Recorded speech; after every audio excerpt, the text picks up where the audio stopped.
আমি একটু আস্তে আস্তেই কথা বলি, আমার গলাটাই এইরকম। খুব ভালো, খুব ভালো। মেয়েদের গলার আওয়াজ যত নিচে থাকবো ততই ভালো, সংসারে শান্তি থাকবো। আচ্ছা বকুল, আমার কি তোমার পছন্দ হয়েছে? জানি না। এমন করো কেন? কও না, আমার কি তোমার পছন্দ হয়েছে? হয়েছে। আমারও তোমার অনেক পছন্দ হয়েছে। আমি তোমার অনেক ভালোবাসি। আই লাভ ইউ বকুল। ছি ছি, এসব আপনি কি কোন? কি কই মানে বুঝো না? প্রেমের কথা কই, ভালোবাসার কথা কই। এখন তুমিও আমারে কও I love you too Usman. ছি ছি ছি, আমি পারব না, আমি লজ্জায় মরেই যাবো। আল্লাহর দোহাই লাগে একটু কও না আই লাভ ইউ। তোমার মুখ থেকে আই লাভ ইউ শুনতে খুব ইচ্ছা করতেছে। আমি মরে গেলেও পারব না, এই ধরনের কথা আপনি কইেন না তো। এগুলা বললে কিন্তু আমি আপনার সাথে ফোনে কথা বলবো না। বকুল, তুমি যদি আমার আই লাভ ইউ না বলো, আমি সারা রাত ঘুমাইতে পারব না, সকালবেলা ঘুম থেকে উঠতে পারব না, মাথা ব্যথা করবো, পরে ডিউটিতে যেতে দেরি হইব, মালিক আমার বকাবকি করবো। প্লিজ কও না একবার আই লাভ ইউ। আচ্ছা, এত কইরা যেহেতু কইতেছেন,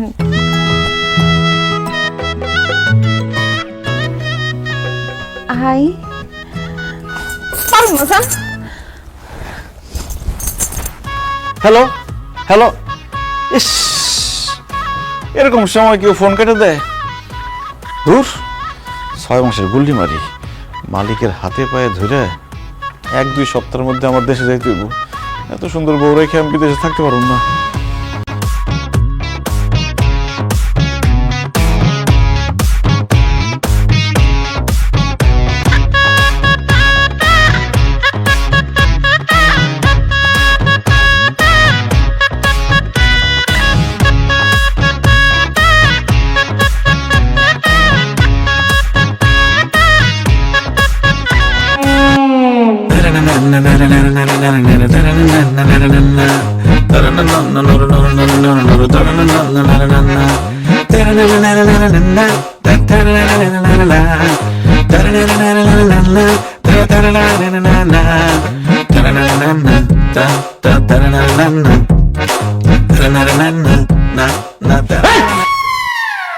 আপনি কে?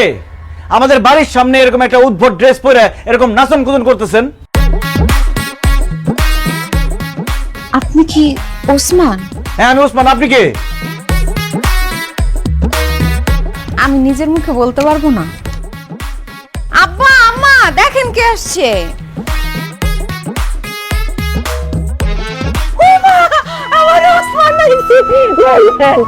কেমন আছিস বাজান? হ্যাঁ এই তো ভালো আছি আমি। তোমরা কেমন আছো? ভালো আছি। তুই তোর না 6 মাস পরে আসানোর কথা, এনাইছিস কি ব্যাপার? কিছু হয়েছে? আসলে মা, ওই যে আমার মালিকে যখন জানছে আমি নতুন বিয়ে করছি, তাই আগে আগে ছুটি দিয়ে দিছে। কিন্তু মা, আমাদের বাড়ির সামনে এই মেয়েটা কে? ও মা, পোলাই কি কয়? আরে এটা তো তোর বউ, আমাগো বৌমা বকুল। কি?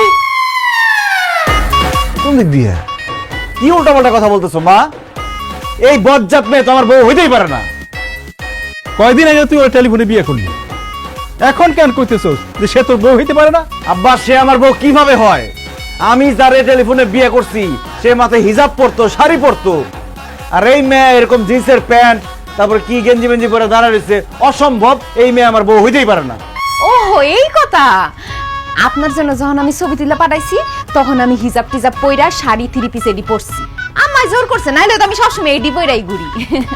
ওরে আল্লাহ, কি বলতেছে? তার মানে ছবিতে একরকম, বাস্তবে আরেক রকম। আল্লাহ, আমি তো বিসমিল্লাহ ধরা খাই গেছি। এই ভালো কথা, তোমার এরকম কালা লাগতেছে কেন? আমার গায়ের রং তো হালকা ডিপ, এর জন্য আমার কালো লাগতেছে। তোমার গায়ের রং কালা মানে? তুমি না আমার টেলিফোনে কইছো যে তুমি মোলার মতো ফর্সা, তোমার আত্মীয় স্বজন মজা করে তোমার সাদা মোলা ডাকে। ওটা তো আম্মা শিখাই দিছে দেখা বলছি, আমি নিজের থেকে বলতে চাই নাই। হায় হায় হায় রে, কত বড় ধোঁকা আমার সাথে। আমি প্লেনের মধ্যে কত কিছু চিন্তা করে আসছি, কি ভাবছি আর কি পাইলাম। বেঈমান, মিথ্যাবাদী, আমি তোর সাথে সংসারই করুম না।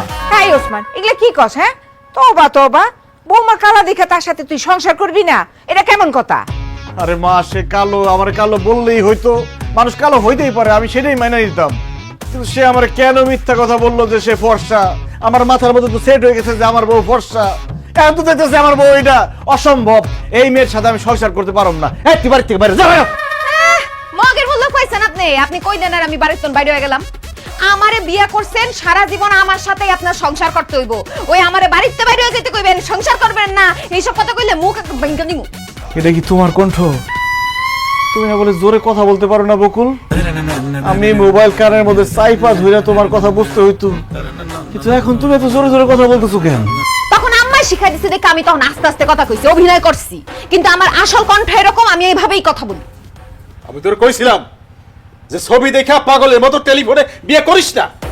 শুনছিস আমার কথা? শুনুস নাই? এখন বস, টেলিফোনে বিয়ে করা বলতে বস। বুঝছি আব্বা, অনলাইনে অর্ডার দিছি বাগানের ফুল, হাতে পাইছে প্লাস্টিকের ফুল। আরে কত স্বপ্ন ছিল শ্বশুর বাড়িতে গিয়ে কত মজার মজার খাবার খাবো, তার আগে এত বড় একটা ধোকা খেয়ে গেলাম আমি। আল্লাহ রে, আমার কত বড় সর্বনাশ হয়ে গেল। বাজান বাজান থাক, আর কান্দিস না বাজান। কান্দে আর কি হইব, যা কপালে আছিল তাই তো হইছে। তুই মাইনা নে বাজান। আর ও কালা হইলে কি হইব, দেখছো চেহারাটা কি সুন্দর। হ্যাঁ থাক, ওর সাথে তুই সংসার করিস। আর এই সমস্ত কাপড় চোপড় আর ও কোনোদিনও পরবো না। চল, চল। টেলিফোনে বিয়ে, টেলিফোনে বিয়ে, টেলিফোনে বিয়ে। আমি নামাজ পড়তে মসজিদে গেলাম, হয়েছে আর সাজগোজ করতে হইব না। তোমার গায়ের রং আমি মাইনা নিচ্ছি, তুমি কালো হইলো আমার বউ, ফর্সা হইলো আমার বউ। এখন যাও উজু করে আসো। ওমা, আমি মাত্র হাত মুখ ধুইয়া ফেস ওয়াশ দিয়া কসলায় মুখ ধুই আইছি, এখন আমি ওযু করুম কেন? উজু করবা কেন মানে? এসে আজান দিছি শুনো নাই? উজু করে নামাজ পড়তে হইব না? যাও উজু করে নামাজ পড়ো। আমার না আজকে নামাজ পড়তে ইচ্ছা করতেছে না, কালকে পড়ুম না। আজকে নামাজ পড়তে ইচ্ছা করতেছে না, খালি খাইতে ইচ্ছা করতেছে। খাওয়ার সময় তার কও না যে আজকে খাইতে ইচ্ছা করতেছে না, কালকে খাবো না। তাছাড়া তুমি যে আজকে রাতে বাঁচবা তার কোনো গ্যারান্টি আছে? আল্লাহ না করো আজকে রাতে তুমি মরে গেলা, তাহলে তো বেনামাজি হিসাবে মরবা। সেই জন্য এখন এই মুহূর্তে নামাজ পড়বা। যাও উজু করে নামাজ পড়ো। নামাজ কেমনে পড়বো? শাড়িটা তো আধোয়া, আধোয়া শাড়ি পরে কি নামাজ পড়া যায় বলেন? তো এটা আধোয়া শাড়ি হইলে একটা পরিষ্কার শাড়ি পরে নামাজ পড়ো। মানে মানে মানে কি? সত্যি করে বলো তো, তুমি কেন নামাজ পড়তে যাইতেছো না? ধরা যখন পড়ে গেছি আর মিথ্যা বলবো না। আমি না নামাজের নিয়ম কানুন সূরা কিরাত কিচ্ছু পারি না। ইয়াল্লাহ, কি বলতেছো? তুমি নামাজের সূরা কিরাত নিয়ম কানুন কিছুই পারো না? না পারি না, আসলে অনেক ছোটবেলায় মুক্তবে গিয়ে পড়ছিলাম তো, কিছুই এখন আর মনে নেই, সব ভুলে গেছি। হ্যাঁ বলে কি? তোমার কথা শুনে মনে হইতেছে তুমি জীবনে কোনোদিন নামাজই পড়ো নাই। এই ভালো কথা, তুমি না আমারে টেলিফোনে বলছো তুমি কোরআন তেলাওয়াত করতে পারো। ও বলছিলাম, তাইলে মিথ্যা কথা বলছি। ওরে সিটার বাটপার মিথ্যুক, আমার সাথে এত বড় মিথ্যা কথা বলছো? তোমার নাম বকুল না হয়ে ভণ্ড হওয়া দরকার ছিল। তুমি আমারে বলছো যে তুমি কোরআন তেলাওয়াত করতে পারো, কিন্তু তুমি সূরা কিরাত নামাজের নিয়ম কানুন কিছুই পারো না। তুমি আমার মিথ্যা কথা বলছো না? আমি তোমার উচিত শিক্ষা দেবো, দেখো। হ্যাঁ, টেলিফোনে এটা আমি কারে বিয়ে করলাম, সেটা পুরো সে গেলে আমার বলা শিক্ষা দেবো। কি শিক্ষা দেবো আমার?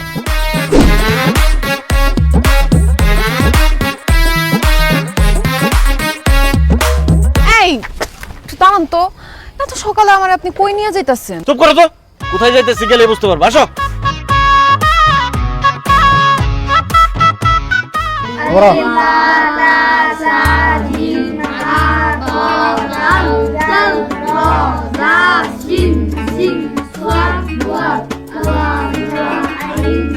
আসসালামু আলাইকুম মৌলভী সাহেব।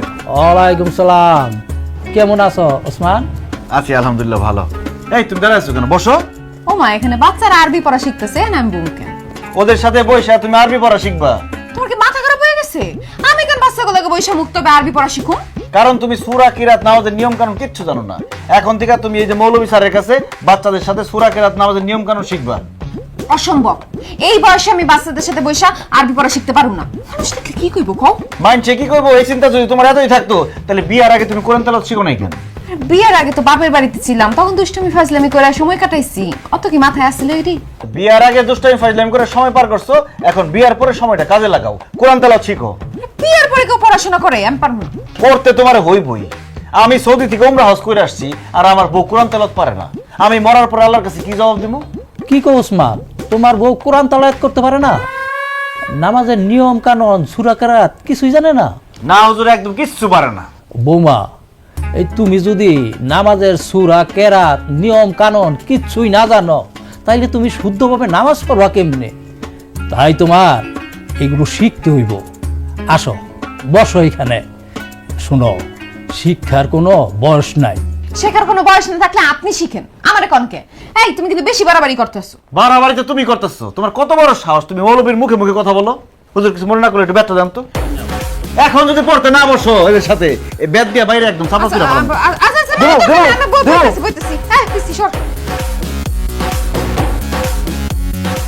হুজুর, আমার বউরে যেইভাবে হোক আরবি শিখাই দিবেন।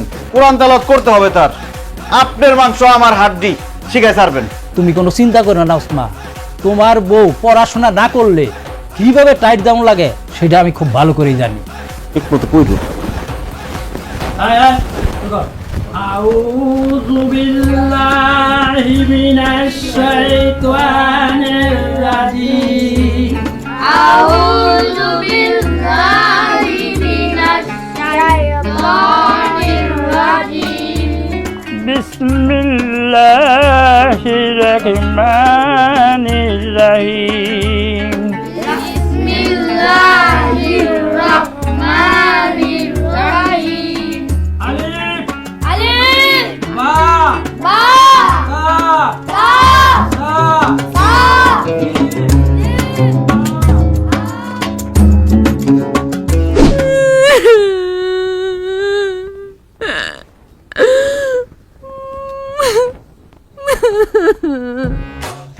কি হইছে বৌমা, সে তখন থেকে কান্তাছো? আমার কান্দুম না তো কি করুম? আপনার পোলা কি করছে জানেন? ভোরবেলা আমারে মক্তবে লয়ে গেছে ওই ছোট ছোট বাচ্চাগুলোকে আরবি পড়া শিখতে। আম্মা আপনি হাসতেছেন, জানেন কি হইছে? হুজুরে আমারে এই ক্লাস ধরছে, তো আমি কই থেকে একটু আটকে গেছি, তখন হ্যাঁ আমারে সবটি পোলাপানের সামনে কান ধরে দাঁড় করায় রাখছে। ছোট ছোট পোলাপান নিয়ে আমার দেখে কেমন হাসাহাসি করতেছিল। হাসাহাসি করতে খুব ভালো করছে, তাও যদি তোমার শিক্ষা হয়। শিক্ষা হয়ে কোরআন তেলাওয়াতটা ঠিক মতো শিখো। এ কি মা, তোমার ঘরে ছেলের বউ থাকতে তুমি এই বয়সে এত কষ্ট করে রান্না বান্না কেন করতেছো? তোমার সব কষ্ট করতে হইব না। বকুল, তুমি রান্না করো। কি আমি রান্না করব? অবশ্যই তুমি রান্না করবা। তুমি যদি রান্না না করো তো বিয়ার পরে কি এই বাড়িতে তুমি ফ্যাশন শো করতে আসছো? মানে আমি কিভাবে রান্না করব? আমি তো রান্না করতে পারি না। রান্না করতে পারো না মানে? এই তুমি না ফোনে আমারে বলছো তুমি রান্না করতে পারো, যে তুমি এত ভালো রান্না করো, তোমার হাতের রান্না খাইলে আমি বলে সব ভুলে যাবো। সেটা তো আম্মা শিখাই দিছে দেখা বলছি। তখন যদি আপনি আমারে জিজ্ঞেস করতেন বকুল তুমি কি বিমান চালাতে পারো, আমি কইতাম হ পারি, কারণ আম্মা বলছে যা জিগাইবো সব কবি পারি পারি, যাতে বিয়াটা না ভাঙা যায়। রান্না তো দূরের কথা, পানি কেমনে গরম করতে হয় আমি সেটাও জানি না। ওরে বাটপার, ওরে সিটার, ওরে মিথ্যাবাদী। রান্না নিয়ে তুমি আমার সাথে মিথ্যা কথা বলছো। মনটাই চাইতাছে লাউ শাকের মতো কুচি কুচি করে কেটে ফেলাই। আই হাই রে, কেন যে আমি না যাই না বুঝে টেলিফোনে বিয়ে করতে গেলাম, কত বড় ধরা খাইলাম আমি। এই তুমি জানো না গ্রামের সব মেয়েরা রান্না বান্না করতে পারে, বিয়ার পরে শ্বশুর শাশুড়ি জামাইরে রান্না করে খাওয়ায়।